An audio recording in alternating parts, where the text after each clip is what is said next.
समुंदर के किनारे एक पिंकी टिमटिमी चिड़िया का छोटा सा घर था जो अपने बच्चों और अपनी पत्नी के साथ रहता था।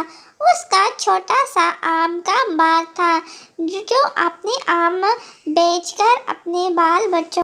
लेकिन इस टिमटिमी चिड़िया के बाग के आम अच्छे नहीं थे और वो कुछ ही टाइम से उसके बाग के आम खराब होना शुरू हो गए और उसके दरख्त भी मुरझाना और सूखना शुरू हो गए थे।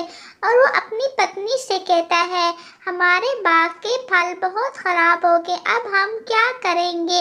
अभी इस तरह वो बातें ही कर रहे होते हैं और वहाँ गांव का एक सरदार वहाँ उनके पास आता है, जिससे टिमटिमी पिंकी चिड़िया ने उससे कुछ पैसे उधार के तौर पर लिए हुए थे। टिमटिमी पिंकी चिड़िया सरदार से कहती है, मैं तुम्हारे पैसे बहुत जल्द लुटा दूंगा, अभी मेरे पास नहीं है। इस पर सरदार कहता है, नहीं नहीं, अगर तुमने मेरे पैसे कल तक वापस नहीं किए तो मैं तुम्हारे घर का सामान बाहर फेंकवा दूंगा और तुम्हें इस गांव से भी निकलवा दूंगा। ये सुनकर पिंकी चिड़िया टिमटिमी चिड़िया सरदार की बातें सुन रही होती है और ये बातें सुनकर वो बहुत उदास हो जाता है। दूसरे पंछियों के आमों के बाग बहुत अच्छा फल दे रहे थे और वो उनको उतार कर टोकरियों में भरकर बाजार की तरफ ले जाते और वहाँ से अच्छा मुनाफा उठा लेते। लेकिन टिमटिमी चिड़िया के बाग के फल तो बहुत ही मुरझाए हुए थे और दरख्त भी सूखने लग गए थे। इस पर टिमटिमी चिड़िया तो बहुत ही परेशान होती थी और वो दूसरों के आमों के बाग देखती, लेकिन वो अपने आमों को भी मार्केट में ले जाता और वहाँ पे दुकान पे रखता, लेकिन उसके आम बिल्कुल ही ना बिकते और वो बहुत ही परेशान हो जाता। लेकिन दूसरों के पंछियों के आम तो बहुत ही अच्छे बिक रहे थे। वो शाम को अपने इसी तरह टोकरे भरे हुए आम के वापस घर को ले आता, क्योंकि उसके आम तो बिल्कुल नहीं कोई खरीदता था। टिमटिमी पिंकी चिड़िया अपनी पत्नी से कहता है, पत्नी आज भी हमारा आम नहीं बिका, अब हम क्या करेंगे, सरदार का पैसा भी देना है हमने।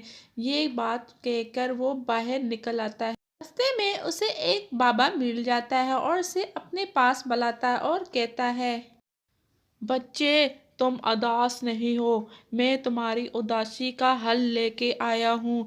ये आम लो और उसे अपने बाग में ले जाओ। और उसे एक आम दे देता है। चिड़िया उसे लेकर अपने घर की तरफ आ जाती है और रास्ते में सोचता रहता है, ऐसे कैसे ये आम मुझे फायदा दे सकता है। पर बाबे के कहने के मुताबिक वो एक गड्ढा खोदता है और उस आम को लगा देता है और सुबह आता है। टिमटिमी जब सुबह आकर देखता है कि वहाँ पर तो पौधा निकल आया होता है।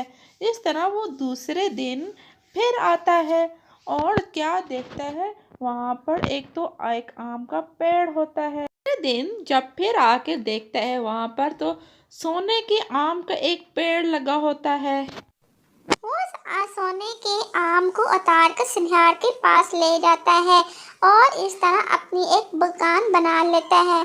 करते करते वो एक बड़ी दुकान बना लेता है। इस तरह वो सरदार से देखकर बहुत परेशान होता है और कहता है, इसने ये इतना सारा माल कहाँ से ले आया, इतनी जल्दी अमीर कैसे हो। लेकिन सरदार को सब्र ना हुआ। उसने एक रात आकर देखने लगा कि कैसे ये आम ला रहा है और कैसे ये इतना अमीर हो गया। और उसने बाग में आकर देखा और हैरान रह गया, वहाँ पर सोने के आम लगे हुए थे। और तो वो कहने लगा, अच्छा तो ये मामला है सारा। उसने आम तोड़ने लगा, लेकिन वो वहीं पर लटक गया और मदद को पुकारने लगा। टिमटिमी चिड़िया वहाँ आ जाता है और कहता है, अरे सरदार, तुम तो उल्टे ही लटक गए हो, मेरी बाग की चोरी कर रहे थे। मुझसे गलती हो गई है। तुमने तो मेरा पैसा भी अदा कर दी। मैं तो सिर्फ देखने आया था। मुझे नहीं पता था ये जादुई पैर मुझे अपने साथ उल्टा लटका देगा। सरदार टिमटिमी चिड़िया से माफी मांगता है। टिमटिमी चिड़िया उसे नीचे उतार दे। इस कहानी से हमें ये सबक मिलता है, हमें किसी की चीज को देखकर हमें हसद और जेलसी नहीं होना चाहिए, बल्कि उसकी खुशी में खुश होना चाहिए। हमारे चैनल को सब्सक्राइब कीजिए और लाइक कीजिए, बेल आइकॉन को जरूर प्रेस